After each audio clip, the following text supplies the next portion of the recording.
The most important state that contributes to Tennessee's roster is, that's today's tough question, brought to you by Andy Mason, AndyMasonRealEstate.com.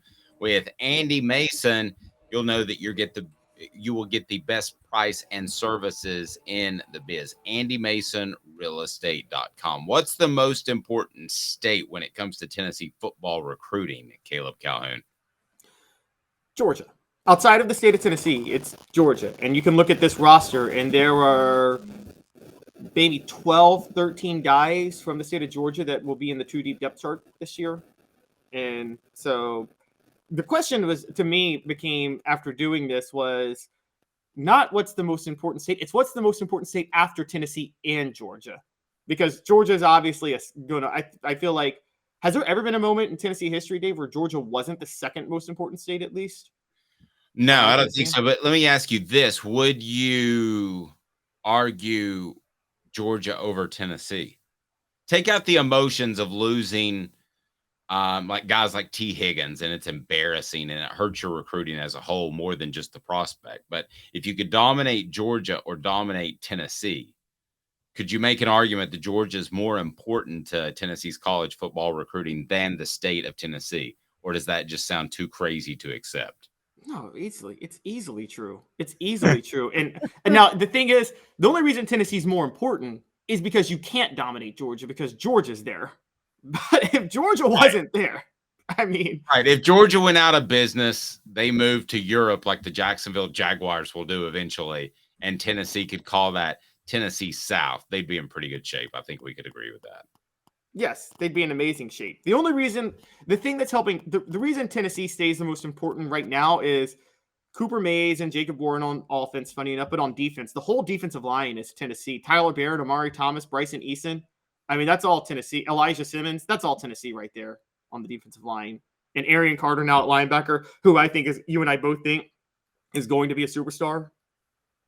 So I think that's where Tennessee still edges out Georgia. And this was even the case in in the heyday. Yes, in 98, you talk about the Magic Three, Deion Grant, Cozy Coleman, Jamal Lewis.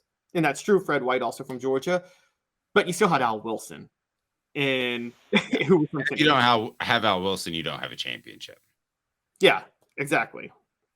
So yeah, you've got to have a mix. You've got to have a mix of the guys that want to play because it's a T on the side of the helmet. And you've got to have guys that want to come for other reasons that generally accept those traditions and become a part of the football program, which probably isn't as big as it is, Caleb. Is Dante Thornton going to have 1,500 yards this year, go to the NFL, and come back to Tennessee for all of their alumni events? Probably not. I mean, it's a big deal now, and that's why they used to go through basically a teaching session, Philip Fulmer would, of what General Neyland meant and the fact that he was in the war for kids that didn't know. I don't know if they do that anymore, but yeah, that's the theory about having some guys that are outside the program that bring a high level of athleticism, and then having some guys within the program, say an Al Wilson within the state, that they just want to win for Tennessee.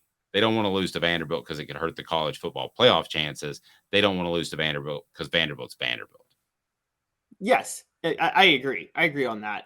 Now, outside of Georgia, want to guess the most important state for Tennessee this year?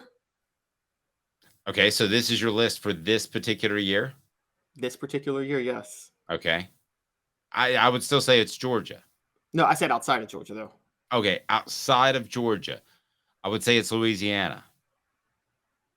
I wanted to put Louisiana on there because I think they have two key guys in Dylan Sampson and Jordan Matthews, but that's really all they have. So I couldn't even put Louisiana in the top 5. Okay, so who else you got? It's Florida. It's Josh Heupel's pipeline. Yeah, I could definitely see that. And Joe Milton, who played at Pahokee and Orlando, could strengthen that pipeline. Yes, he could. I mean, that's South Florida and that's mid-Florida. So he could strengthen that in a couple of ways. I was doing some research on the story we're going to have about him, and he got covered extensively in Orlando. And even his transfer news got covered extensively in Orlando. So, yeah, I'm not saying he's a superstar, but he is well known in that area, and I'm sure has a pocket full of fans. And you would love to grow recruiting connections there, especially with IMG Academy just down the road.